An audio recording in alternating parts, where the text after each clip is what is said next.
Well, hello guys, and welcome back to the Redline channel. Today is a rather gloomy spring day here in the DC area, but my day just got significantly better because I am walking between two 2021 Toyota Supras. These are the Supras that got a significant power boost. For the white one, it's the 3.0, about 50 horsepower more, and the red one, that's the new 2.0 Supra, the 4-cylinder turbo Supra, which has a significantly less expensive price versus the 3-liter model. Now, this video will be a part 1 of 3 because there's actually an embargo on driving impressions and pricing on these cars, and those will lift on May 13th and May 17th, so be sure to come back on those dates where I will release a second and third video talking about those specific things. However, in this video, we're going to go over the exact differences between the Supra 2.0 and the Supra 3.0. So let's get started.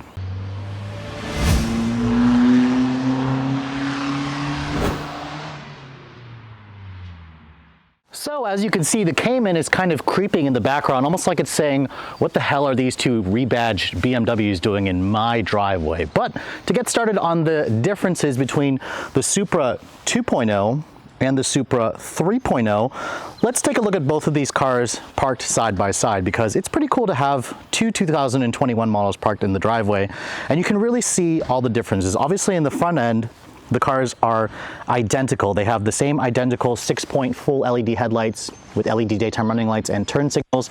You have identical front fascias. The hoods are even identical, right down to the faux vents that you find on the side, under the headlights, and on the actual hood. I will say that the white Supra, this is the first time I'm seeing like a white one in person, does look especially nice. And maybe I'm just partial to white because my Cayman is actually white. The wheels are also slightly different. You won't be able to tell the 2.0 versus the 3.0 just from looking at the front fascias. Now, you will be able to tell the difference when you look at the wheels, because the 4-cylinder has a different wheel. These are the standard 18-inch wheels that you get on the 4-cylinder. Still get Michelin Pilot Super Sport tires, but the tires have a little bit more sidewall to them because these are 18-inch wheels. These are 275 40s in the back versus 275 35s on the 6-cylinder with the 19-inch wheels. The brakes also are about an inch smaller. You can see the caliper is a non-painted single piston floating design.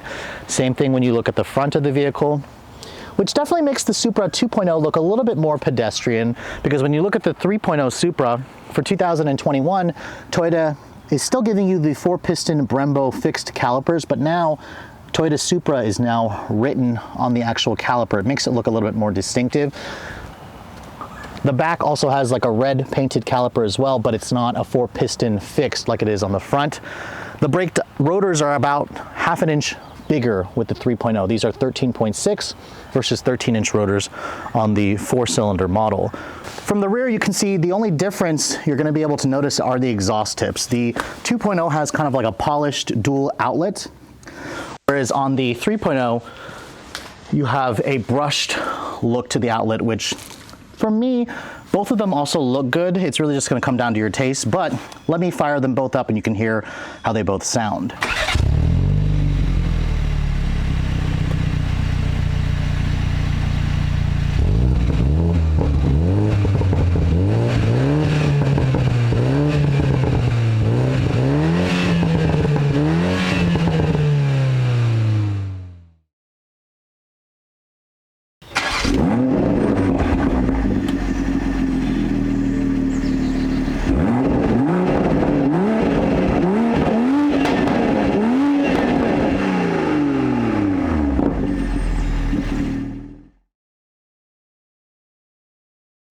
So between the two cars, obviously underneath the hood, they're going to be very different, because this one here has the 3-liter turbocharged straight 6. It's been updated this year to make 382 horsepower and 368 foot-pounds of torque. Those numbers are identical to the numbers you're going to find in the BMW Z4 M40i, so it essentially gets a nearly 50 horsepower boost this year.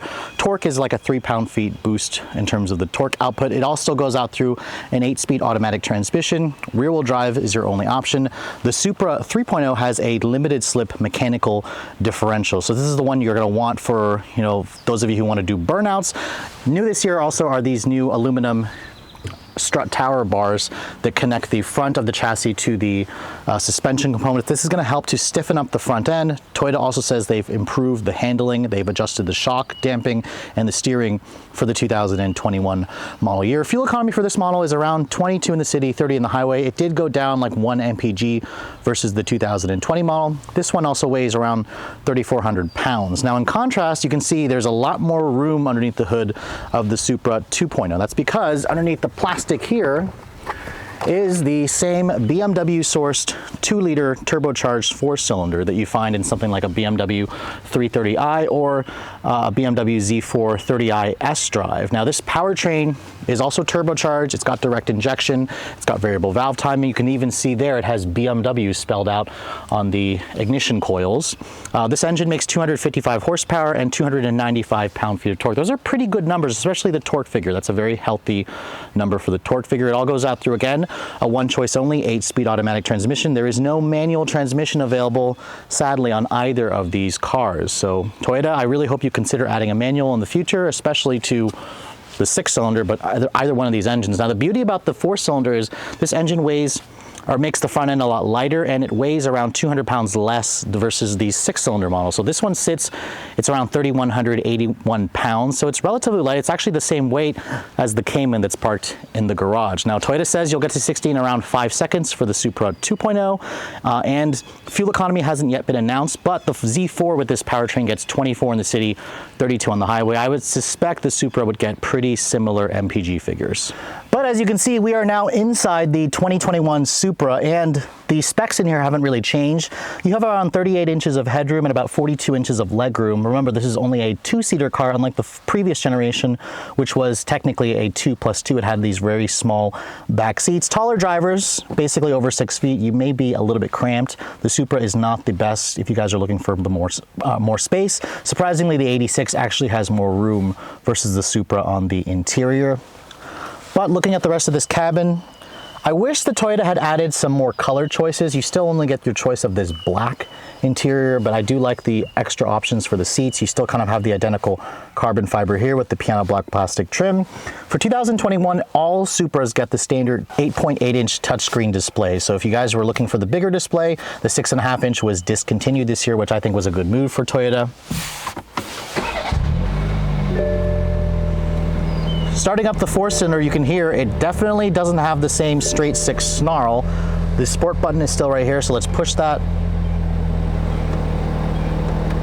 You can hear it gets slightly deeper because the exhaust baffles opened up.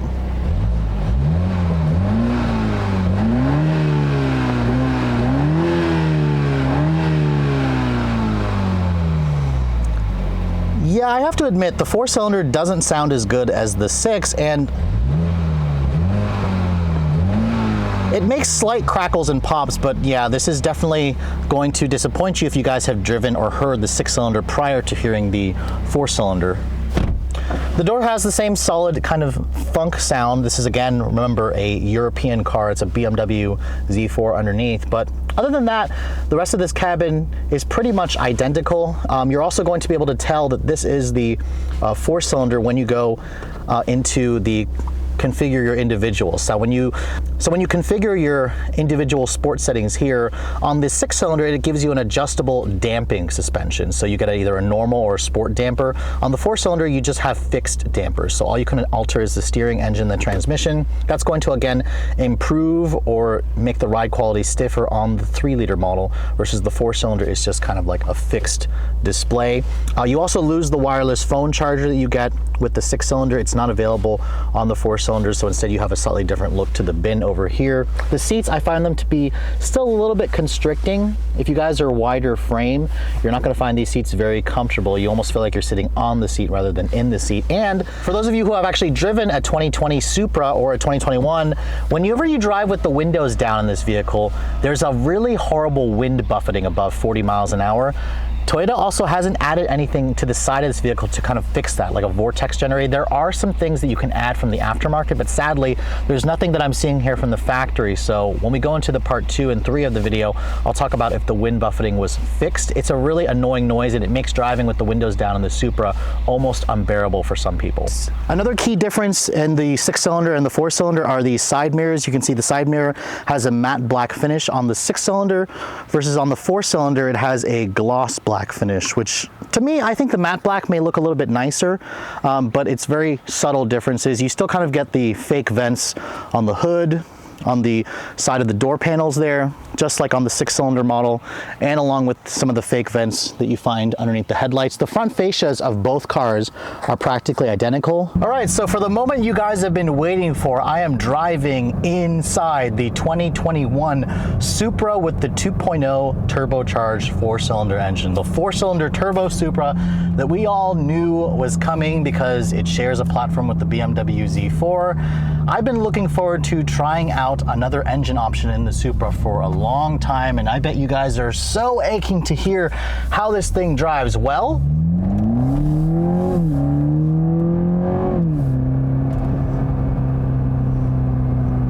what, you thought I was gonna break the embargo? Sorry, you're gonna have to come back on May 13th at 7 a.m. Eastern Standard Time, where I will be talking about my full driving impressions on the 4-cylinder turbo and the 6-cylinder, of course, which has more horsepower this year. I will also be posting another video on May 17th where I'll be focusing on the 2.0T and talking about the pricing of these two new sports cars, because must keep with the embargo. Now, obviously, I can't talk about how these cars drive, but I can at least show you how it drives, and you can take a listen.